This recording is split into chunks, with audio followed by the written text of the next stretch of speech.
Hello दोस्तों, नमस्कार। स्वागत है आप सभी लोगों का स्टडी IQ PCS में और मैं विरद। आज आप लोगों के समक्ष एक बहुत ही महत्वपूर्ण विषय पर चर्चा करने वाला हूं। जैसा कि आप देख ही पा रहे हैं यहाँ पर, और हम सब लोगों को मालूम है कि अभी हाल ही में राष्ट्रपति चुनाव जो है वो संपन्न हुए हैं और इसमें आपको मालूम है कि विजेता जो हुई हैं वो द्रौपदी मुर्मू जी हुई हैं। तो आज के इस टॉपिक में हम यही जानने वाले हैं कि भारत का जो राष्ट्रपति का चुनाव है उसमें जो मतगणना होती है वो किस प्रकार से होती है, और इसी के सहायता से हम ये भी समझ पाएंगे कि आखिर द्रौपदी मुर्मू जी भारत की राष्ट्रपति जो है वो कैसे चुनी गई, अर्थात किस प्रक्रिया को फॉलो करते हुए उनको इस पद तक पहुंचने का मौका मिला है। तो यहाँ पर कुछ चीज़ें हैं जो ध्यान रखनी है, फोकस रखना है बातों का कुछ, ठीक है। तो हम लोगों को स्पष्ट हो चुका है कि हम किसके ऊपर चर्चा करने वाले हैं। बेसिकली हम चर्चा करने वाले हैं इलेक्टोरल कॉलेज पे, निर्वाचक मंडल पे, और किसके, प्रेसिडेंशियल इलेक्शन के। प्रेसिडेंशियल इलेक्शन जब कोई मतलब विजेता हो जाता है, इसमें जब कोई जीत जाता है तो उसको ये राष्ट्रपति पद जो है या राष्ट्रपति की जो कुर्सी है वो प्राप्त होती है, और इस कुर्सी पर अब आसीन होंगी हमारे दूसरी जो महिला राष्ट्रपति के रूप में बनने वाली हैं द्रौपदी मुर्मू जी। तो ये जो पदवी है या जो ये कुर्सी है, इस कुर्सी तक पहुंचने का क्या मार्ग है और इसके लिए इलेक्शन प्रोसीजर क्या है, इसके ऊपर हम डिस्कशन करने वाले हैं, क्योंकि ये आपके एग्जाम पॉइंट ऑफ व्यू से भी बहुत ज़्यादा इंपॉर्टेंट है। तो चलिए जानते हैं कि क्या होता है इलेक्टोरल कॉलेज, अर्थात निर्वाचक मंडल जो है वो किस प्रकार का होता है, और इस निर्वाचक मंडल की सहायता से किस प्रकार से राष्ट्रपति के पद के लिए चुनाव किए जाते हैं। सबसे पहले आप लोगों को बता दिया जाए कि 18 जुलाई को इसके लिए इलेक्शन होने थे और हो चुके हैं, ठीक है। तो 18 जुलाई को ये इलेक्शंस संपन्न हुए, और ये जो इलेक्शन है, ये इलेक्शन की आवश्यकता हमें आर्टिकल नंबर 62 क्लॉज 1 में जो पॉइंट्स लिखा हुआ है उसके अकॉर्डिंग हो जाती है। और 62.1 में क्या लिखा हुआ है कि प्रत्येक राष्ट्रपति का जो चुनाव है पिछले राष्ट्रपति का पद समाप्त होने से पहले हो जाना चाहिए, क्योंकि ये आवश्यक है कि राष्ट्रपति का पद बिल्कुल भी खाली ना हो। तो आप सब लोगों को मालूम है कि 25 को जो है 25 जुलाई की अगर हम बात करते हैं तो ये वो दिन है जिस दिन हमारी जो नई राष्ट्रपति चुनी गई हैं उनका शपथ ग्रहण समारोह होगा। इससे पहले संडे को यानी कि 24 जुलाई को जो हमारे प्रेसिडेंट हैं वर्तमान में रामनाथ कोविंद जी, उनका कार्यकाल जो है वो समाप्त हो रहा है। तो आपको ये चीज ध्यान रखनी है यहाँ पर कि किस तरीके से इलेक्शंस जो है हमारे होने हैं। पहले मैं आपको चर्चा करके बता देता हूं कि क्या क्या चीजें हम यहाँ पर डिस्कशन करने वाले हैं, किस तरीके से आगे बढ़ेंगे इस लेक्चर में। सबसे पहले तो हमको ये समझना होगा कि कैसे तय होगी उम्मीदवार की जीत। इसके लिए आप जैसा कि देख पा रहे हैं कि कुल सांसदों और विधायकों के वोट की वैल्यू जो है वो 10,86,431 है, और इसमें से इतने वोट या इससे अधिक वोट की आवश्यकता पड़ेगी यदि अगर किसी व्यक्ति को राष्ट्रपति का चुनाव जीतना है तो इस बार के आंकड़े में भी यही हुआ, ठीक है। तो 10,86,431 में से अगर द्रौपदी मुर्मू जी को जो वोट मिले हैं निश्चित रूप से वो कितने होंगे, 5,43,216 से अधिक। अब हमें यह समझना है कि ये वाला आंकड़ा जो है वो कहां से आया, और इसके अलावा यह भी समझना है कि ये वाला आंकड़ा का संबंध इससे किस प्रकार से है, यानी उस आंकड़े का संबंध इस आंकड़े से किस प्रकार से है, और ये आंकड़ा क्या है, इसके ऊपर हम अभी चर्चा करेंगे। सबसे पहले हम देख लेते हैं कॉन्स्टिट्यूशन ऑफ इंडिया में यानी भारतीय संविधान में इसके क्या प्रावधान दिए गए हैं, और इसको संदर्भ में रखते हुए या इसको ध्यान में रखते हुए किन किन चीजों पर हमें डिस्कशन करते हुए ध्यान रखना चाहिए। तो एक क्वेश्चन तो हमारा यही बनता है कि इलेक्टोरल कॉलेज है क्या। तो आगे के इस वीडियो में हम ये समझने वाले हैं कि इलेक्टोरल कॉलेज क्या है। दूसरा, किसी सांसद या विधायक के वोट की वैल्यू क्या होती है। जैसे अभी आपने देखा कि इतने वोट वैल्यू है और इतने जीत के लिए जरूरी है, तो ये क्या है इसको हम लोग समझेंगे, कैसे तय होती है ये वोट वैल्यू, इसके ऊपर हमारी चर्चा रहेगी। इसके अलावा हम ये जानने का प्रयास करेंगे कि जब मतगणना होती है यानी इलेक्शन के वोट्स की जब काउंटिंग होती है तो वोट काउंटिंग के दौरान कौन सा उम्मीदवार जीतता है, इसकी पहचान किस प्रकार से होती है, अर्थात काउंटिंग की प्रोसीजर क्या है, इसका पता लगाने के लिए कौन सा तरीका है, और ये संविधान में क्या कहीं वर्णित है, और अगर है तो कहां वर्णित है, इसके ऊपर भी हम डिस्कशन कर लेंगे। तो चलिए शुरुआत करते हैं। सबसे पहले ये जानते हैं कि इलेक्टोरल कॉलेज क्या है। इलेक्टोरल कॉलेज जिसका वर्णन जो है अनुच्छेद 54 के अंतर्गत किया गया है, आर्टिकल नंबर 54 के अंतर्गत। आप सब लोगों को मालूम है कि अनुच्छेद 52 के अनुसार भारत का एक राष्ट्रपति होना आवश्यक है, ठीक है। अनुच्छेद 52 ये कहता है कि भारत का एक राष्ट्रपति होगा, सिंपल सा इसमें मैनर दिया हुआ है, पॉइंट लिखा हुआ है। और आर्टिकल नंबर 53 में यह कहा गया है कि राष्ट्रपति के पास में सर्वोच्च कार्यकारिणी शक्तियां जो हैं या समस्त कार्यकारिणी शक्तियां जो हैं वो उसी के अंदर निहित होंगी। तो इन दो पॉइंट्स को तो हम आर्टिकल नंबर 52 और 53 के माध्यम से समझते ही हैं, लेकिन जब हम इन दोनों की व्याख्या कर रहे हैं तो प्रश्न मन में उठ रहा है कि आखिर ये है कौन और इसको कैसे लाया जाएगा। तो उसका उत्तर देने के लिए आर्टिकल नंबर 54 है, जिसमें यह कहा गया है कि राष्ट्रपति का पद का जो चुनाव होगा उसके लिए एक विधिवत व्यवस्था है। सबसे पहले उस व्यवस्था को समझने से पहले एक पॉइंट है जो आपको ध्यान रखना चाहिए कि राष्ट्रपति का जो चुनाव होता है, राष्ट्रपति का जो चुनाव होता है ये एक प्रकार का अप्रत्यक्ष चुनाव है। अप्रत्यक्ष का मतलब होता है इनडायरेक्ट, ठीक है। ये कैसा चुनाव है? एक इनडायरेक्ट चुनाव है, इनडायरेक्ट इलेक्शन है, ठीक। तो जैसे कि आम चुनाव आप लोकसभा का देखते हैं वो डायरेक्ट इलेक्शंस होते हैं। स्वाभाविक सी बात है, आपने राष्ट्रपति का चुनाव देखा लेकिन आम जनता इसमें पार्टिसिपेट की क्या? यदि अगर आप वोट डालने की उम्र के लायक हैं तो क्या आपको वोट डालने के लिए बुलाया गया? संभवतः नहीं, एक आम नागरिक होने के नाते। तो यहां पर हमको ध्यान रखना है प्रेसिडेंशियल इलेक्शन जो है वो एक साधारण चुनाव नहीं है, एक डायरेक्ट इलेक्शन नहीं है, एक इनडायरेक्ट इलेक्शन है। इनडायरेक्ट इलेक्शंस क्या होते हैं? इनडायरेक्ट इलेक्शंस ऐसे इलेक्शंस होते हैं जिसमें देश की आम जनता का रिप्रेजेंटेशन होता है, लेकिन डायरेक्टली नहीं होता है, कुछ प्रतिनिधियों के माध्यम से होता है। मतलब इसमें आम जनता जो है वो सीधे तौर पर पार्टिसिपेट नहीं करती है, जैसा कि लोकसभा या राज्यों की विधानसभा के चुनाव या पंचायतों आदि के चुनाव में आप देखते हैं। यहां इसके विपरीत क्या होता है? जिन लोगों को हमने अलग अलग सदनों में चुन करके भेजा है, उन सदनों के मेरे या हमारे द्वारा चुने गए जो लोग हैं उन लोगों के द्वारा राष्ट्रपति के चुनाव में भाग लिया जाता है। तो अब बात आती है कि जब अप्रत्यक्ष चुनाव है तो अप्रत्यक्ष चुनाव में जनता के प्रतिनिधि भाग लेते हैं। ध्यान रखना है आपको, जनता के कौन भाग लेते हैं? जनता के प्रतिनिधि। प्रतिनिधि का मतलब होता है रिप्रेजेंटेटर, ठीक है। रिप्रेजेंटेटर ऑफ द पीपल या सिटीजन्स जो भी कह सकते हैं, पीपल ऑफ इंडिया। भारत के जो लोग हैं उनके रिप्रेजेंटेटिव्स जो हैं वो यहां पे पार्टिसिपेट करते हैं। आर्टिकल नंबर 54 इसी बात का आंसर देता है कि ये पीपल्स के कौन कौन से रिप्रेजेंटेटिव्स हैं जो इस इलेक्शन में पार्टिसिपेट करेंगे, ठीक है। यानी ये आप ऐसे समझ लीजिए कि जैसे एक होता है ना, एक आमंत्रण जब होता है तो जैसे मान लेते हैं कि एक आमंत्रण हुआ, स्पेशली जिसको बुलाया गया वही उस आमंत्रण में जाएगा। इनविटेशन इस प्रकार का जिसमें जिसको इनवाइट किया गया वही जाएगा। और एक होता है ओपन टू ऑल, जैसे भंडारा वगैरह होता है, उसमें कोई भी जा सकता है। तो ये कोई भी जाने वाला नहीं है, ये ओपन टू ऑल नहीं है, ये जो है इन्विटेशन जिसके पास होगा वही जाएगा। तो ये कौन लोग हैं जो इन्वाइटेड होते हैं? वो होते हैं जनता के प्रतिनिधि। और ये जनता के प्रतिनिधि कौन है, इनको अगर हम समझने का प्रयास करें तो इसका जवाब अनुच्छेद 54 में बहुत सिंपल मैनर में दिया है।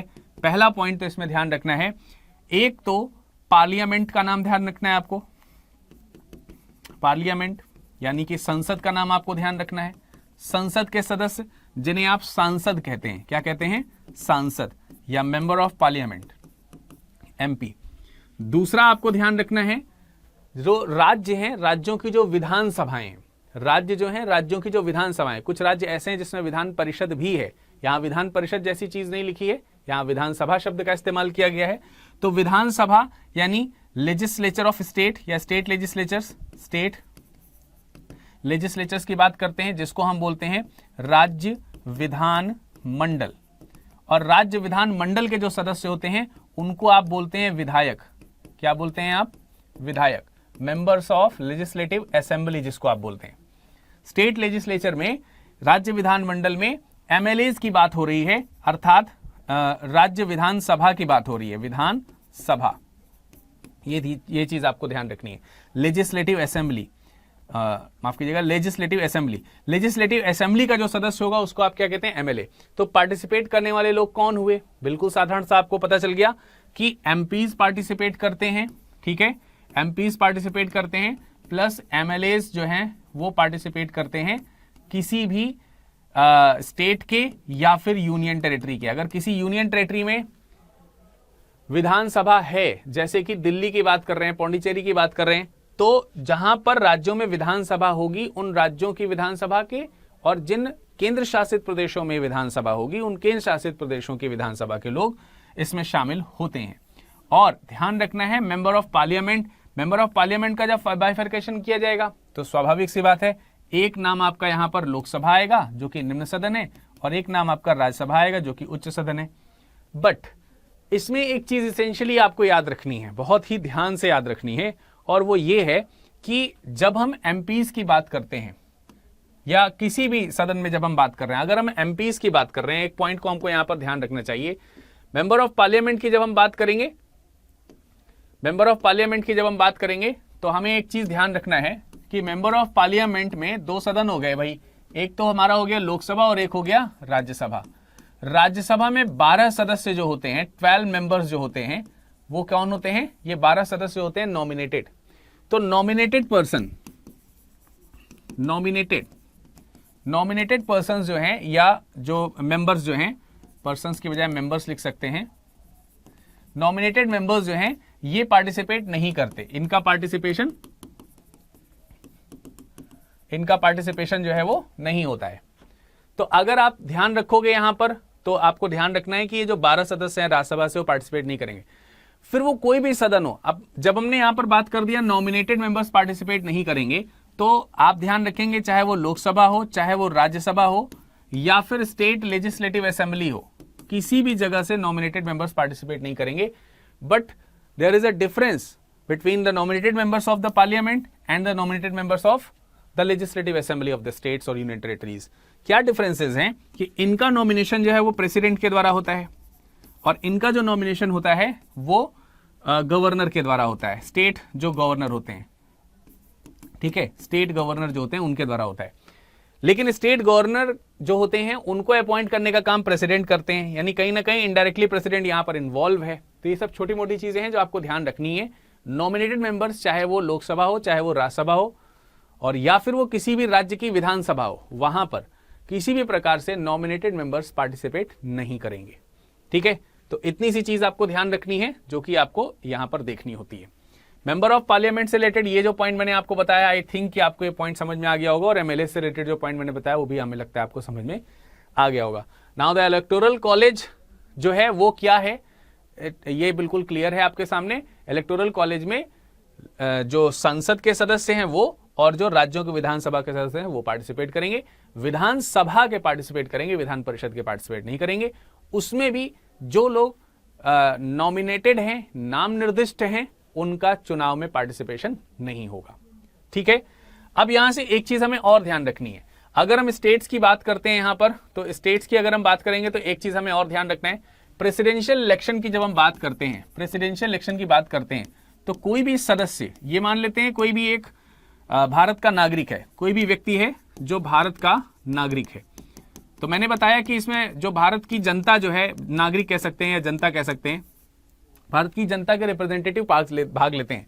तो जरा देखते हैं भारत की जनता के रिप्रेजेंटेटिव कहां कहां से और कैसे कैसे पार्टिसिपेट करते हैं। ये मान लेते हैं कोई व्यक्ति है जो किसी राज्य से है, जो किसी राज्य से है, मान लेते हैं उदाहरण के लिए ये राज्य उत्तर प्रदेश है। ठीक है, तो जब ये व्यक्ति, ये आम जनता उत्तर प्रदेश की है, तो इसका एक रिप्रेजेंटेटिव जो है वो राज्य की विधानसभा में बैठा होगा। राज्य की विधानसभा यानी कि स्टेट लेजिस्लेटिव असेंबली में एक व्यक्ति इसका यहां पर है, और ये स्टेट लेजिस्लेटिव असेंबली का जो रिप्रेजेंटेशन है वो प्रेसिडेंट के इलेक्शन में पार्टिसिपेट कर रहा होगा। तो एक तो हमको यहां से मिल गया ये व्यक्ति। दूसरा, इसी राज्य का कोई ना कोई रिप्रेजेंटेटिव जो है वो कहां पर होगा, वो लोकसभा में भी होगा, और लोकसभा के सदस्य प्रेसिडेंशियल इलेक्शन में पार्टिसिपेट करते हैं। तो एक जो हमको जो है इसी प्रेसिडेंशियल इलेक्शन में इसी व्यक्ति का एक रिप्रेजेंटेटिव विधानसभा से जा रहा है और एक रिप्रेजेंटेटिव लोकसभा से जा रहा है। इसके अलावा राज्यसभा की अगर हम बात करते हैं, राज्यसभा की बात करते हैं, तो राज्यसभा के सदस्य राज्यों की विधानसभा के द्वारा चुने जाते हैं। तो राज्य विधानसभा में इनका रिप्रेजेंटेटिव है, यानी इनके रिप्रेजेंटेटिव यहां बैठे हैं, और इनके द्वारा चुन करके कोई ना कोई राज्यसभा में भी गया है। ठीक है, क्योंकि राज्यसभा में राज्यों की विधानसभा से लोग पार्टिसिपेट करते हैं। तो इसका मतलब इसका एक व्यक्ति यहां वाले माध्यम से एक रिप्रेजेंटेशन यहां पर हो रहा है, तो इसका एक और रिप्रेजेंटेशन हो गया। तो साधारण सी बात है, किसी भी राज्य में जहां पर विधानसभाएं हैं, प्रत्येक राज्य में राज्य विधानसभा है, आप सब लोगों को मालूम है। तो प्रत्येक राज्य में निवास करने वाले जो नागरिक हैं उनका राष्ट्रपति के चुनाव में 3 तरफ से रिप्रेजेंटेशन होता है, और कहां कहां से होता है, लोकसभा से, राज्यसभा से और राज्यों की विधानसभा से। ठीक है, लेकिन अगर यही वाला व्यक्ति, अगर इसी वाले व्यक्ति की अगर हम बात करें कि कोई व्यक्ति है, कोई पर्सन है यहां पर, एक और व्यक्ति मैं यहां पर बगल में बना देता हूं, मान लेते हैं कि कोई व्यक्ति है जो यूनियन टेरिटरी से बिलोंग करता है और ऐसी यूनियन टेरिटरी से बिलोंग कर रहा है जहां पर लेजिस्लेटिव असेंबलीज नहीं है, तो उसका रिप्रेजेंटेशन, इस यूनियन टेरिटरी का एक रिप्रेजेंटेशन लोकसभा में तो होगा ही, क्योंकि लोकसभा में स्टेट और यूनियन टेरिटरी सभी का रिप्रेजेंटेशन होता है। तो इस व्यक्ति का लोकसभा से एक रिप्रेजेंटेशन प्रेसिडेंशियल इलेक्शन में होगा। इस व्यक्ति का क्या विधानसभा के माध्यम से कोई रिप्रेजेंटेशन होगा? तो आपका आंसर होगा नहीं। और जब विधानसभा से रिप्रेजेंटेशन नहीं है तो इसका कोई राज्यसभा में भी रिप्रेजेंटेशन नहीं होगा। तो इसका मतलब यह हुआ कि ये जो व्यक्ति हैं यूनियन टेरिटरी से जो बिलोंग कर रहे हैं, इनका केवल एक प्रतिनिधि है, इनका एक जगह से प्रतिनिधित्व हो रहा है प्रेसिडेंशियल इलेक्शन में, और वो है केवल लोकसभा से। तो ऐसे में आपको ये लग सकता है कि प्रेसिडेंशियल इलेक्शन में भारत की संपूर्ण जनता का आनुपातिक जो प्रतिनिधित्व है वो नहीं शो हो रहा है। इसी आनुपातिक प्रतिनिधित्व को बराबर करने के लिए विशेष पद्धति का इस्तेमाल किया जाता है, जिसके बारे में अभी हम आगे की क्लास में वर्णन आपको करेंगे। ठीक है, तो ये पॉइंट सबको समझ में आ गया? जिसको नहीं समझ में आया एक बार रिपीट करके इसको जरूर देख लीजिएगा, ये इंपॉर्टेंट चीज है। अब अगर हम इस बार के प्रेसिडेंशियल इलेक्शन की बात करते हैं, प्रेजेंट टाइम में जो इलेक्शन हुआ उसकी अगर हम बात करते हैं, तो इस बार के राष्ट्रपति के चुनाव में कुल कितने वोटर्स थे? तो चलिए जरा वोटर्स के बारे में डिस्कशन कर लिया जाए। वैसे तो अगर देखा जाए लोकसभा और राज्यसभा की बात करते हैं तो राज्यसभा और लोकसभा में इतने सदस्य हैं जो नॉमिनेटेड मेंबर्स हैं उनको हटा दिया जाए तो कुल मिला के 776 लोग रिप्रेजेंटेशन कर सकते थे। यानी मैक्सिमम रिप्रेजेंटेशन जो है वो वर्तमान स्थिति के अनुसार अगर देखा जाए तो इतना हो सकता था।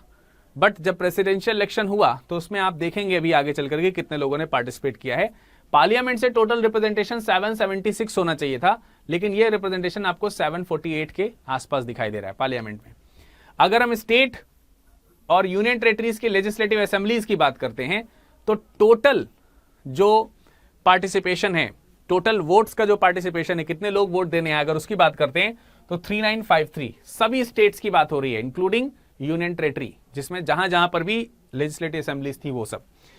तो इस तरीके से अगर हम देखेंगे तो टोटल हमारे पास में कितना आ रहा है? टोटल आ रहा है हमारे पास में 4754 लोगों ने वोट दिया। यानी इस बार के राष्ट्रपति के चुनाव की अगर हम बात करते हैं तो इस बार के राष्ट्रपति के चुनाव में टोटल 4754 लोग जो हैं उन्होंने वोट्स दिए हैं, लेकिन इनमें में से 53 वोट्स जो हैं वो इनवैलिड हो गए, अवैध मत उनको माना गया। और इस तरीके से अगर इनको हम डिटेक्ट कर देंगे तो 4701 जो है वो वैलिड वोट्स पड़े हैं, जबकि टोटल वोट्स की संख्या जो है 4754 है।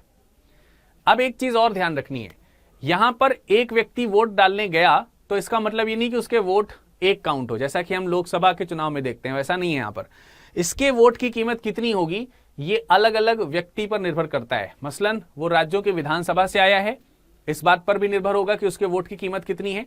यानी ये 4701 वोट हैं, ये 4701 वैलिड वोट्स जो हैं, इनमें में इन वोटर्स में लोकसभा के मेंबर्स भी हैं, राज्यसभा के मेंबर्स भी हैं और स्टेट लेजिस्लेटिव असेंबली के मेंबर्स भी हैं, स्टेट या यूनियन टेरिटरी के लेजिस्लेटिव असेंबली के मेंबर भी हैं। लेकिन सबके वोट की वैल्यू एक नहीं होगी। अगर लोकसभा राज्यसभा से व्यक्ति जा रहा है तो उसके वोट की कीमत अलग होगी, ठीक है, और स्टेट से जा रहा है तो उसके वोट की कीमत अलग होगी, और वो भी अलग अलग स्टेट्स की जो मत है उसकी भी वैल्यूज अलग अलग है। ये भी बात भी है, हर एक व्यक्ति की वोट की वैल्यू अलग अलग है।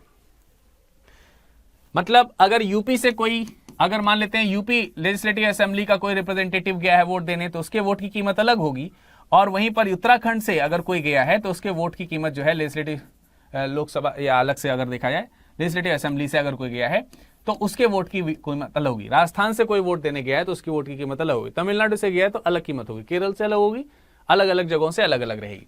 तो आपको ओवरऑल ये पता चल गया। इसका एक आंकड़ा मैं आपको यहां पर दिखा देता हूं। जो इस बार प्रेसिडेंशियल इलेक्शन हुआ उसमें आपको मालूम है कि द्रौपदी मुर्मू जी विजयी रही हैं, और अगर आप इसका बाइफर्केशन देखेंगे तो आपको क्या पता चलेगा कि टोटल वोट्स जो है वो कितने पड़े थे? 4754 वोट्स पड़े थे, और मैंने आपको बताया कि इसमें से 53 वोट जो है वो इनवैलिड हो गए। तो जब इनवैलिड हो गए तो स्टेट्स की बात अगर हम करते हैं, स्टेट्स और यूनियन टेरिटरीज की बात करते हैं, तो द्रौपदी मुर्मू जी को 2284 वोट्स राज्यों की विधानसभाओं से मिले हैं, जबकि अगर हम दूसरे इनके प्रतिद्वंदी जो थे यशवंत सिन्हा जी, उनको अगर हम देखेंगे तो 1669 वोट्स मिले हैं। जबकि अगर हम पार्लियामेंट से बात करते हैं तो 5400 वोट्स 540 वोट्स आपको पार्लियामेंट से मिले हैं, जबकि इनको 208 वोट्स मिलते हैं। तो इस तरीके से आप पार्टिसिपेशन देख सकते हैं। टोटल वोट वैल्यू की बात अभी हम करेंगे, अभी हम केवल वोटर्स की बात किए हैं। आप खुद ही देख सकते हो 2284 और 540 मेंबर्स, ये तो टोटल मेंबर्स कितने हो गए? 8 4 12 5 2 7 और 1 8, और ये हो गया 2824। ठीक है, लेकिन यहां पर वोट्स की वैल्यू अलग आ रही है, यहां पर वोट्स की वैल्यू अलग आ रही है। इसका मतलब number of votes and the voting values, ये दोनों अलग अलग चीजें हैं। और ये दोनों अलग अलग चीजें क्या हैं, चलिए उसको जानते हैं, उसको आगे देखते हैं। ठीक है, ये बात आप समझ पाए होंगे। अब जरा देखिए, मैंने अभी थोड़ी देर पहले बताया अलग अलग राज्यों के विधायकों की वोट की कीमत अलग अलग होती है। तो यहां पर राज्यवार विधायकों के वोट की कितनी अहमियत होती है, यानी वोट की वैल्यूज क्या होती हैं, इसको सबसे पहले हम लोग समझते हैं। देखिए, यहां पर कुछ वोट्स की वैल्यूज मैंने आपको लिख करके दी हैं, और आप इन वोट्स की वैल्यूज को देख करके अंदाजा लगा सकते हैं कि सभी स्टेट्स के विधायकों की एक कीमत नहीं होती है, अलग अलग होती है। हालांकि दर्जा एक ही जैसा होता है। अगर यूपी में कोई विधायक है और अगर कोई सिक्किम में विधायक है तो विधायक ही, लेकिन जब ये राष्ट्रपति के चुनाव में वोट देने जाएगा तो इसके वोट की कीमत ज्यादा होगी, इसके वोट की कीमत कम होगी। ऐसा क्यों, जबकि स्टेटस एक ही है? उसका रीजन ये है कि वोट्स की वैल्यू जो है वो इस बात पर निर्भर करती है कि किसी राज्य की जनसंख्या कितनी है, यानी अलग अलग राज्यों की जनसंख्या के आधार पर राज्यों के विधायकों के वोट की कीमत भी अलग अलग होती है। अब वो अलग अलग कैसे होती है, एग्जांपल्स कुछ यहां दिए हैं। जैसे यूपी में 208 है, झारखंड और तमिलनाडु में देखेंगे 176 है, महाराष्ट्र में 175 है। सबसे ज्यादा वोट की वैल्यू अगर देखा जाए तो उत्तर प्रदेश के विधायकों की होती है। सेकेंड नंबर पर सबसे ज्यादा वोट वैल्यू जो है वो झारखंड और तमिलनाडु के विधायकों की है। उसके बाद महाराष्ट्र के विधायकों की है। उसके बाद अगर हम देखेंगे तो सिक्किम ऐसा राज्य है जिसके यहाँ के विधायकों की वोट की कीमत सबसे ज्यादा कम है, और दूसरी सबसे ज्यादा वोट की कीमत कम जो है वो आपकी आंध्र प्रदेश और जो मिजोरम है उसकी है, और इसकी कीमत कितनी है? 8 है। अब ये डिफरेंट वैल्यूज क्यों हैं, इसके ऊपर चर्चा करते हैं। यहां पर देख सकते हैं एक आंकड़ा मैंने आपके सामने प्रस्तुत किया हुआ है। 208 सबसे ज्यादा यूपी में है, 7 सबसे कम सिक्किम में है। ठीक है, 776 सांसद और 4033 विधायक राष्ट्रपति चुनाव में वोट डालेंगे, और सांसद हर राज्य के विधायक की वोट की वैल्यू अलग होगी। यानी डालेंगे का मतलब डाले हैं इस बार के वोट की अगर हम बात करते हैं तो 12 मनोनीत राज्यसभा के सांसद ये वोट देने नहीं जाएंगे। 701 सांसद के वोट की कीमत होती है, कैसे होती है इसको चलिए निकालते हैं। ठीक है, अब जरा देखिए सांसदों के वोट की कीमत कैसे निकाली जाती है। मैंने आपको बताया सांसदों के वोट की कीमत निकालना है, तो अगर हम राज्यसभा की बात कर रहे हैं तो राज्यसभा को आप देख रहे हैं 233 सदस्य राज्यसभा से आ रहे हैं, 12 सदस्यों को निकाल दीजिए, 245 हैं, 12 सदस्य निकालेंगे 233 बचे। 543 जो है वो सांसद लोकसभा से, कितने? 543 सांसद जो है आपके, ये कहां से आ गए? लोकसभा से, ये लोकसभा से।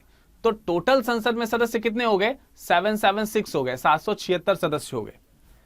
अब ये 776 सदस्य में से एक सदस्य की वोट की कीमत कितनी होगी, इसको निकालने के लिए हमें एक फॉर्मूला अप्लाई करना होता है, और वो ये है, जितने भी देश भर में विधायक होते हैं, जैसे हमने बताया यूपी में 403 सीटों की संख्या है, राजस्थान में सीटों की संख्या 200 है, ऐसे करके टोटल पूरे कंट्री में जितने विधायकों की संख्या है वही नंबर ऑफ सीट्स हो जाएंगी। तो वही चीज यहां पर लिखा हुआ है, देश भर के जितने भी विधायक हैं उनके वोट की वैल्यूज हम लोग जोड़ लेंगे। अब विधायकों के वोट की वैल्यू कैसे आती है इसको अभी हम थोड़ी देर आगे समझेंगे, लेकिन अभी आप मान लीजिए कि विधायकों के वोट की कीमत इतनी है, कितनी? 5,43,231। अगर देश भर के समस्त विधायकों के वोट की कीमत 5,43,231 है, तो आप ऐसे समझिए ये हैं अलग अलग राज्य, ये हैं क्या? अलग अलग राज्य, ये सब अलग अलग राज्य हैं। ठीक है, और इन सभी अलग अलग राज्यों को यदि अगर हम मिला दें, एक साथ मिला दें, तो क्या बन जाता है? देश बन जाता है। और अगर हम लेजिस्लेचर्स की बात कर रहे हैं तो दो जगहों पर लेजिस्लेचर है, एक तो स्टेट में है और दूसरा जो है सेंटर में है। सेंटर में जो लेजिस्लेचर है उसे आप पार्लियामेंट बोलते हैं, ठीक है, और जो स्टेट में उसे आप बोलते हैं स्टेट लेजिस्लेचर, राइट? इतना तो आपको मालूम ही होगा। तो आप बताइए अलग अलग राज्य की कुल जनसंख्या बराबर देश की जनसंख्या होती है कि नहीं होती है? सिंपल सी बात है, अलग अलग राज्यों की कुल जनसंख्या जो है, उत्तर प्रदेश के राज्य की जनसंख्या plus Rajasthan plus Maharashtra plus Gujarat plus Sikkim, ऐसे करके सभी राज्यों की जो जनसंख्या है उसका टोटल योग करेंगे तो देश की जनसंख्या आ जाएगी कि नहीं? बिल्कुल इसी तरीके से विधायक और सांसद का रिलेशन है। सांसद किसके लिए होते हैं? सांसद जो होते हैं, मेंबर ऑफ पार्लियामेंट जो होते हैं, वो देश के लिए काम करते हैं, और विधायक जो हैं वो किसके लिए काम कर रहे हैं? राज्यों के लिए। तो सारे विधायक बराबर सारे सांसद होने चाहिए कि नहीं भाई? सारे विधायक जो हैं वो राज्यों के लिए काम कर रहे हैं, और जितने भी राज्य हैं सब में विधायक ही विधायक हैं। तो सिंपल सी यही बात हो गई कि सारे राज्य बराबर एक देश है। सारे राज्य का मतलब सारे विधायक, और एक देश का मतलब सारे सांसद। तो हमें यहां पर कहीं ना कहीं सांसदों की कीमत निकालनी है, तो सांसद बराबर विधायक करने पड़ेंगे। अगर हम सांसद बराबर विधायक करते हैं तो देखिए विधायकों की कुल कीमत इतनी है और सांसदों की संख्या 766 है, तो 766 से इसको भाग दे देंगे तो एक सांसद की कीमत निकल आएगी। तो जब आप इसको डिवाइड करेंगे तो 700.03 या 02 ऐसे या 06 करके कुछ आता है, तो राउंड ऑफ अगर देखोगे तो 700 आ जाएगा। मतलब अगर आप इसको डिवाइड करोगे सिंपली 5,43,200 ले लो, 231 छोड़ दो, 200 ले लो सीधा सीधा। अगर आप इसको डिवाइड करोगे 776 से, तो जब इसको डिवाइड करेंगे तो कितना आ जाएगा? 700 आ जाएगा। सिंपल सी बात है। तो हमको यह समझ में आ गया कि एक सांसद के वोट की कीमत कितनी होती है, वो होती है 700। सांसद के वोट की कीमत कैसे निकाली जाती है? देश के सभी विधायकों का मत मूल्य जो होता है, वोट वैल्यू जो होती है, उससे टोटल नंबर ऑफ पार्लियामेंट जो हैं उनको डिवाइड कर देते हैं। टोटल नंबर ऑफ पार्लियामेंट जितने भी हैं वो उनसे भाग दे दिया जाएगा समस्त राज्यों के विधायकों की जो वोट वैल्यू है उसको। ठीक है, जरा देखिए क्या निकल करके आ रहा है यहां पर।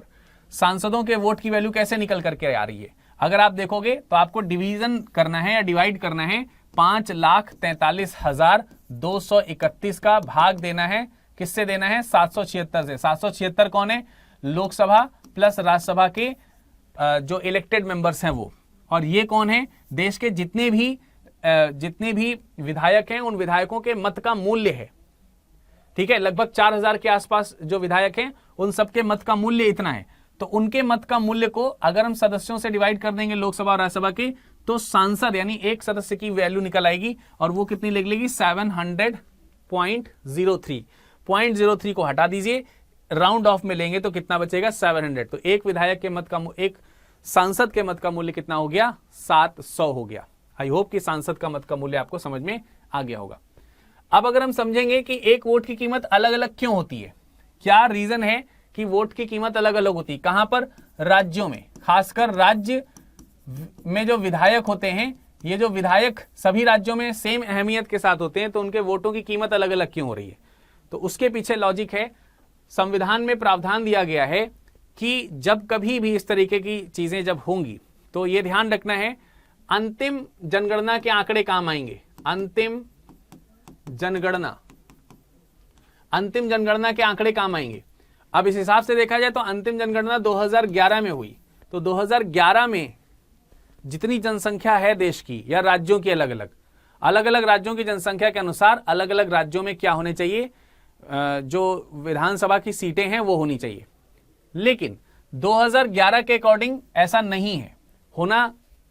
ऐसा ही होना चाहिए था कि 2011 की जनगणना के अनुसार ही सीटों की संख्या होनी चाहिए हर राज्य में, लेकिन 2011 के अनुसार ना होकर के ये है, इसका जो जनगणना का जो आधार वर्ष लिया गया है, ये 1971 की जनगणना का आधार वर्ष लिया गया है। किसका लिया गया है? 1971 की जनगणना का आधार वर्ष लिया गया है।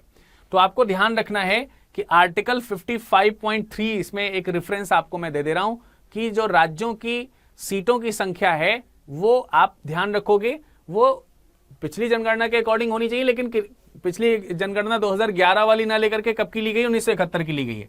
और ये जनगणना आगे जो है, ये जनगणना आगे जो है वर्ष 2026 तक के लिए बिल्कुल फिक्स रहेगी। वर्ष 2026 के लिए अंतिम जनगणना 2021 की होनी चाहिए, लेकिन 2021 के बाद अगली जनगणना 2031 में होगी।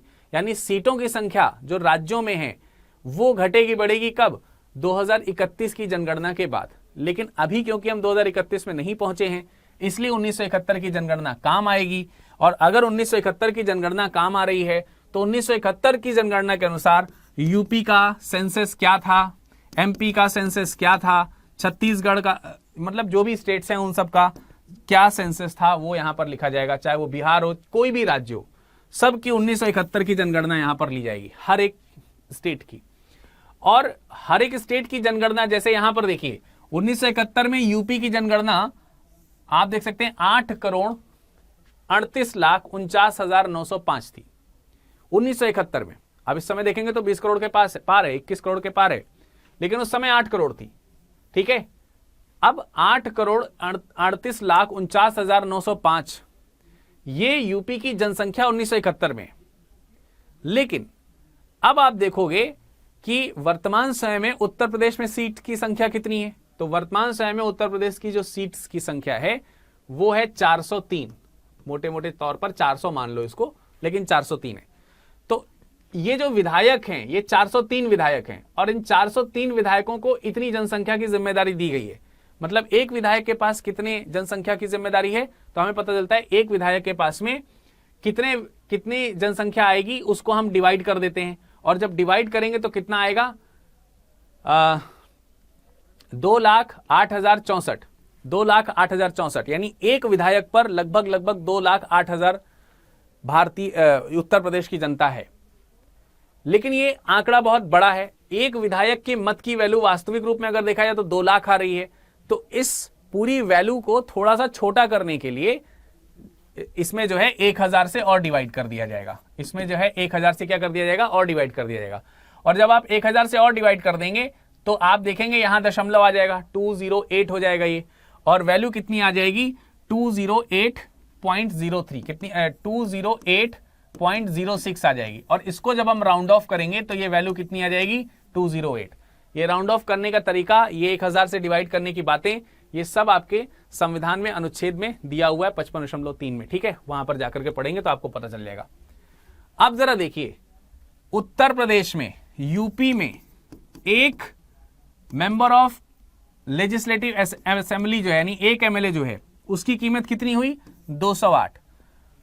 कुल कितने मेंबर हैं यूपी में, कितने एमएलए हैं, कुल एमएलए की संख्या है 403। कितनी है, 403। तो कुल एमएलए की वोट वैल्यू कितनी होगी, एक एमएलए की वोट वैल्यू जो है, वोट वैल्यू 208 है। तो टोटल एमएलए की वोट वैल्यू कितनी हो जाएगी, 208 में 403 का मल्टीप्लाई कर देंगे, वो वोट वैल्यू आ जाएगी यूपी के लिए। अब यही वाली बात अगर आप दूसरे राज्यों के लिए करते हैं, उदाहरण के तौर पर मान लेते हैं राजस्थान की बात करते हैं। सपोज उदाहरण के तौर पर मान लेते हैं राजस्थान की बात करते हैं। मान लेते हैं राजस्थान की जनसंख्या जो है वो 6 करोड़ है। मान लेते हैं राजस्थान की जनसंख्या कितनी है, 6 करोड़ है। राजस्थान में सीटों की संख्या कितनी है, 200 है। डिवाइड कर देंगे तो कितनी आ जाएगी, लगभग 3 लाख के आसपास आ जाएगी, 2 3 6, ठीक है, या और कम आ जाएगी। उसी तरीके से यहां पर देखें, वर्तमान समय में उत्तर प्रदेश में लगभग 20 करोड़ लोग हैं। अब 20 करोड़ को अगर हम 400 से डिवाइड कर देंगे तो 5 लाख आ जाएगी। तो आप देखिए 5 लाख या 1000 से डिवाइड कर देंगे तो 500 हो जाएगा। तो यूपी में एक विधायक की वोट की कीमत आज की जनसंख्या के हिसाब से लगभग देखा जाए तो 500 आ रही है। और वहीं राजस्थान में अगर देखेंगे आज के हिसाब से लगभग, तो वो लगभग 300 आ रही है। तो आप देखिए दोनों राज्यों में जनसंख्या का अंतर है, और इसी कारण से दोनों राज्यों के विधायकों की वोट की कीमत अलग अलग है। बात समझ में आ गई ना। जैसे थोड़ी देर पहले मैंने आपको अलग अलग राज्यों में दिखाया था, जैसे सिक्किम में आपने देखा सबसे कम है, ठीक है, अरुणाचल प्रदेश में थोड़ी उससे ज्यादा है, लेकिन सबसे सेकंड नंबर पे सबसे कम है। तो वो सब इसी आधार पर आते हैं। अब ये टोटल कर देंगे आप तो उत्तर प्रदेश के समस्त विधायकों की वोट की कीमत आ जाएगी। इसी प्रक्रिया का इस्तेमाल आप यूपी, एमपी, छत्तीसगढ़, बिहार, तमिलनाडु, मध्य प्रदेश, राजस्थान, जिसके लिए भी कर सकते हैं, सबके लिए करिए और सबके वोट की कीमत को जोड़ दीजिए, तो पूरे देश के विधायकों के वोट की कीमत आ जाएगी।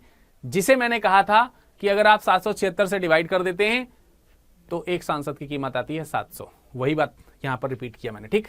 तो आपको यह पता चल गया कि ऐसा क्यों हो रहा है। उदाहरण यहां पर दे दिया गया, आप इस उदाहरण को अच्छे से पढ़ सकते हैं।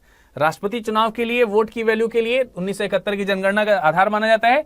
वर्ष 2021 के बाद इसको फिर से बदला जाएगा। क्यों बदला जाएगा, क्योंकि 2026 तक सब चीजें स्टैटिक रहेंगी, ठीक। तो 208 जो है उत्तर प्रदेश के एक विधायक के वोट की वैल्यू है, क्योंकि वोट दशमलव में नहीं हो सकते हैं इसलिए।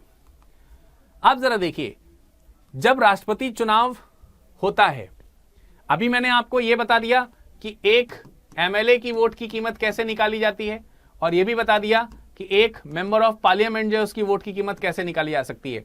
यूपी की अगर हम बात करते हैं तो यूपी में एक विधायक की वोट की वैल्यू 208 आई है, और अगर हम एक एमपी के वोट की वैल्यू देखते हैं तो 700 आई है। और इसी तरीके से यूपी सहित अलग अलग राज्यों के विधायकों की वोट की कीमत अलग अलग होती है। तो अब बात आती है इन सब के वोट और इन सब के वोट मिलाकर के टोटल वोट वैल्यू आएगी। टोटल वोट वैल्यू जो कि सबसे पहली वाली स्लाइड मैंने आपको दिखाया था, इन सबको मिलाकर के सबसे पहले यहां पर आ सकते हैं, ये टोटल वोट वैल्यू बनेगी पूरी सांसदों, समस्त 700 सांसद, 776 सांसद और समस्त विधायक जो 4000 के ऊपर हैं, लगभग 4000 से भी अधिक हैं, जो उन सब के वोट की कीमत जब आप मिलाएंगे तो वो आएगी 10,86,431। लेकिन 10,86,431 ये वैल्यू कहां से आई ये तो आपको पता चल गया। अब उससे ये वाली वैल्यू कैसे आएगी, इसको पता करने के लिए ही हम यहां पर हैं, इस जगह पर हम आपके सामने आए हैं। उसको बोलते हैं जरूरी कोटा। किसी भी राष्ट्रपति का चुनाव जब होता है तो राष्ट्रपति उसे नहीं चुना जाता जिसके सबसे ज्यादा वोट होते हैं, बल्कि उसे चुना जाता है, राष्ट्रपति चुना उसे जाता है जिसने जो टोटल वोट्स हैं, टोटल वोट्स के 50% से एक अधिक कम से कम वोट लाए हो, यानी 50+% वोट जिसके पास आए होंगे वो व्यक्ति राष्ट्रपति बनता है, ना कि सबसे ज्यादा जिसके पास आए हैं वो बनेगा। ठीक है, इतनी बात सबको समझ में आई कि नहीं आई? मतलब अगर कोई व्यक्ति जो है, मान लेते हैं कोई व्यक्ति जो है 100 लोग हैं, 100 में से कोई एक व्यक्ति है जो 40% वोट लाया है, दूसरा व्यक्ति है वो 30% लाया है, या मान लेते हैं 25% लाया है, तो 65% तो यही हो गया, और तीसरा व्यक्ति जो है वो 35% वोट लाया है। ठीक है, तीसरा जो है वो 35% वोट लाया है। तो इसमें से राष्ट्रपति कौन बनेगा? आपको लगेगा कि सर 40% जिसके पास वोट है वो राष्ट्रपति बन जाएगा, ऐसा नहीं है। ये व्यक्ति राष्ट्रपति बन जाएगा ऐसा जरूरी नहीं है। ठीक है, इस बात का हमको ध्यान रखना है। राष्ट्रपति वो नहीं बनता जिसके सबसे ज्यादा वोट आएंगे, राष्ट्रपति वो बनेगा जिसके 50+ एटलीस्ट 1 वोट हो, या 50% से अधिक वोट हो। तो इसमें से कोई राष्ट्रपति नहीं बनेगा, और फिर इनके जो वोट्स हैं उनको हम लोग क्या करेंगे, संक्रमित करेंगे एक दूसरे के वोट्स के साथ। इसको बोलते हैं एकल संक्रमणी मत पद्धति, सिंगल ट्रांसफरेबल वोट सिस्टम बोलते हैं। और सिंगल ट्रांसफरेबल वोट सिस्टम तब तक चलता रहेगा जब तक किसी एक व्यक्ति के 50% से ज्यादा वोट ना हो जाए। इसकी प्रक्रिया हम आपको अलग से बताएंगे, लेकिन फिलहाल कोटा क्या है इसको समझ लेते हैं। पहले कोटा क्या है इसको समझने का प्रयास करते हैं। देखिए, मैंने बताया आपको कि टोटल वोट्स की कीमत, मतलब ये वाला जो पोर्शन है इसमें member of parliament plus member of legislative assemblies के टोटल वोट वैल्यू लिखी है, ये है, मतलब पूरे देश की वोट वैल्यू ये आ गई आपकी। तो कोटा क्या होता है? कोटा होता है एमपी प्लस एमएलए के मत का मूल्य बटे 2 + 1 ये होता है फॉर्मूला। तो आप सिंपली इसको 2 से डिवाइड करेंगे, और 2 से डिवाइड करेंगे तो क्या आएगा, 5 4 3 2 1 5.5। ठीक है, ये आएगा। अब इसमें एक आप और जोड़ दीजिए तो ये वाली कीमत आ जाएगी। क्या आ जाएगी? 5 4 3 2 1 6.5।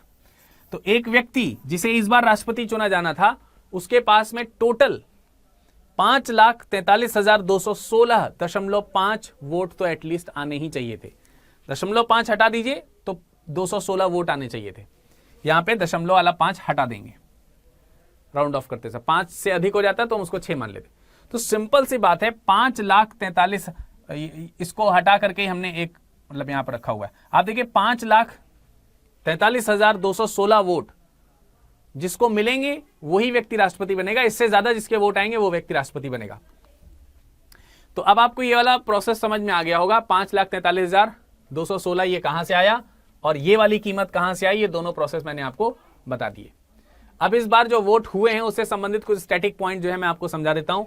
तो जरा समझिए, कुल मिलाकर के 4,754 वोट इस बार पड़े। इनमें में से 4,701 वैलिड वोट्स थे, वैध मत थे। 53 वोट जो हैं वो इनवैलिड हो गए थे। द्रौपदी मुर्मू जी जिनको सर्वाधिक वोट मिले हैं, अगर हम उनके वोट की कीमत देखेंगे तो 6,76,803 है, जबकि चाहिए कितने थे? 5,43,216, यानी उनके इनसे ज्यादा है वोट है। तो स्वाभाविक से बात है कि ये प्रेसिडेंशियल इलेक्शन जीत गई। यशवंत सिन्हा जी जो कि इनके प्रतिद्वंदी थे, उनको मिले वोटों की कुल संख्या जो है वो कितनी है? 3,80,177। स्वाभाविक सी बात है कि जो मिनिमम कोटा था वो ये पूरा नहीं कर पाए। ठीक है, तो ये चीज हमको ध्यान रखनी चाहिए। 3,80,177 ये यशवंत सिन्हा जी के वोट की कीमत थी। राष्ट्रपति चुनाव में इस बार टोटल वोट जो है वो कितने पड़े? 98.91% वोटिंग हुई, ऑलमोस्ट सभी लोगों ने पार्टिसिपेट किया। राष्ट्रपति चुनाव में मुर्मू जी को 64% वोट मिले, जबकि 36% वोट जो है वो किसको मिले? प्रतिद्वंदी यशवंत सिन्हा जी को मिले। तो ये वाला पॉइंट भी आपको थोड़ा सा स्टैटिक पॉइंट में इस बार के लिए हमें ध्यान रखना है। जल्दी से देख लेते हैं राष्ट्रपति से संबंधित अलग अलग जो अनुच्छेद हैं उनमें क्या क्या बातें लिखी हैं। एक जल्दी से एक लुक देखते हैं। अनुच्छेद 52 जो कि इस बात की चर्चा करता है कि भारत के लिए एक राष्ट्रपति होगा। अनुच्छेद 53 ये बताता है कि राष्ट्रपति संघीय कार्यपालिका का प्रधान है और सारी शक्तियां जो है इसके पास में निहित है। अनुच्छेद 54 राष्ट्रपति के निर्वाचन पद्धति के बारे में बताता है, जिसके बारे में अभी हमने थोड़ी देर पहले चर्चा करी कि सांसद पार्टिसिपेट करेंगे, राज्यों के विधानसभा के सदस्य पार्टिसिपेट करेंगे और यहां पर कोई भी व्यक्ति नॉमिनेटेड होगा तो पार्टिसिपेट नहीं करेगा। अनुच्छेद 55 इनके निर्वाचन की रीति बताता है। निर्वाचन की रीति में 3 चीजों का इस्तेमाल किया जाता है। नंबर 1 ये है समानुपातिक प्रतिनिधित्व प्रणाली, इसको बोलते हैं प्रोपोर्शनल रिप्रेजेंटेशन सिस्टम। दूसरा इस्तेमाल किया जाता है एकल संक्रमणीय मत पद्धति, सिंगल ट्रांसफरेबल वोट इसको बोलते हैं। और तीसरा जो कि सभी इलेक्शंस में यूज होता है, जिसको बोलते हैं गुप्त मतदान। इसके बारे में आपको अनुच्छेद 55 में लिखा हुआ मिलेगा। इसके बाद अनुच्छेद 56 की बात करते हैं तो राष्ट्रपति की पदावधि के बारे में बताता है। सिंपली राष्ट्रपति की पदावधि 5 साल की होती है। जैसे हमारे जो प्रेजेंट समय में जो राष्ट्रपति हैं उनकी पदावधि जो है वो 24 जुलाई को समाप्त हो रही है 5 साल की। इसके बाद द्रौपदी मुर्मू जी आएंगी। अनुच्छेद 57 जो है ये बताता है कि पुनर्निर्वाचन के लिए पात्रता क्या होनी चाहिए। हमारे देश में कोई भी राष्ट्रपति कितनी बार राष्ट्रपति द्वारा चुना जा सकता है, तो पुनर्निर्वाचन की कोई सीमा नहीं है यहाँ पर।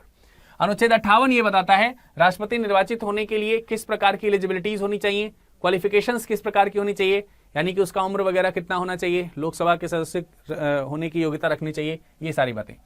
अब ये सब चीजें उन्होंने पूरी करी होंगी, यशवंत सिन्हा जी ने भी और द्रौपदी मुर्मू जी ने भी, इसीलिए वो इलेक्शन में दोनों कैंडिडेट जो है वो पार्टिसिपेट कर पाए, यहां की बातों को पूरा किया होगा इसलिए।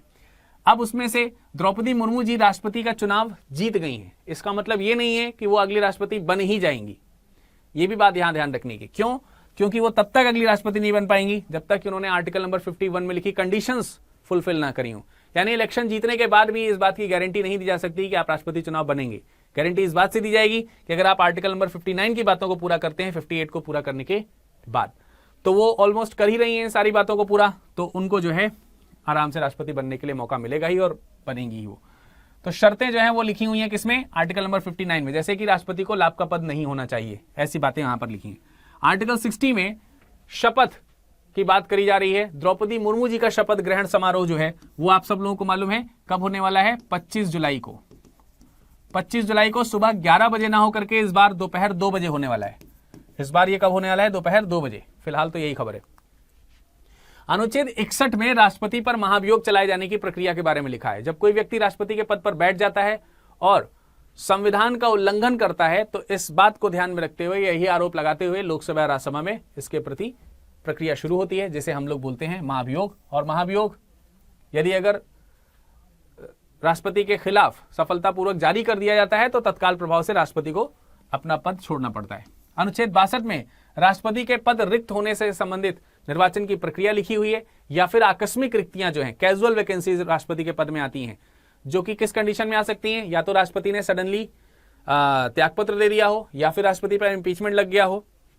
ये प्रोसेस है जिसके कारण जो है यहां पर क्या हो सकता है, जो राष्ट्रपति का पद है उसमें कैजुअल वैकेंसी आ सकती है, या फिर वो बीमार हो गए हो, या फिर ये भी हो सकता है कि उनकी आकस्मिक मृत्यु हो गई हो। तो इस तरीके की दुर्घटना होने के पश्चात तो किसी भी कंडीशन में राष्ट्रपति का जो पद है वो 6 माह से अधिक रिक्त नहीं होना चाहिए। और अगर कैजुअल वैकेंसी नहीं है तो राष्ट्रपति का जो कार्यकाल है वो खत्म होने से पहले नए राष्ट्रपति का चुनाव हो जाना चाहिए। जैसा कि आप देख रहे हैं अभी राष्ट्रपति का कार्यकाल 24 जुलाई तक है, परंतु उसके बावजूद भी चुनाव पहले हो चुके हैं, जिससे कि एक भी दिन को एक्स्ट्रा ना होने पाए। ठीक है, ये पॉइंट आपको आर्टिकल नंबर 62 में देखने को मिलता है। तो ये सारे के सारे पॉइंट जो है वो आर्टिकल जो है वो राष्ट्रपति के चुनाव से संबंधित थे, जो कि अनुच्छेद 52 से लेकर के अनुच्छेद 62 तक आपने सारे पढ़े। आशा करते हैं प्रेसिडेंशियल इलेक्शन जो है वो किस प्रकार का हुआ है ये आप सब लोगों को समझ में आया होगा और आप सब लोग इस वीडियो को अच्छी तरीके से एंजॉय करेंगे और प्रेजेंट टाइम में जो भी प्रेसिडेंशियल इलेक्शन हुए उससे संबंधित जितने भी टर्म्स हैं, मतगणना से संबंधित जो पॉइंट्स हैं, वो सारी उलझनें आपकी समाप्त हो गई होंगी। मुलाकात करेंगे अगले सत्र में, तब तक के लिए नमस्कार, धन्यवाद।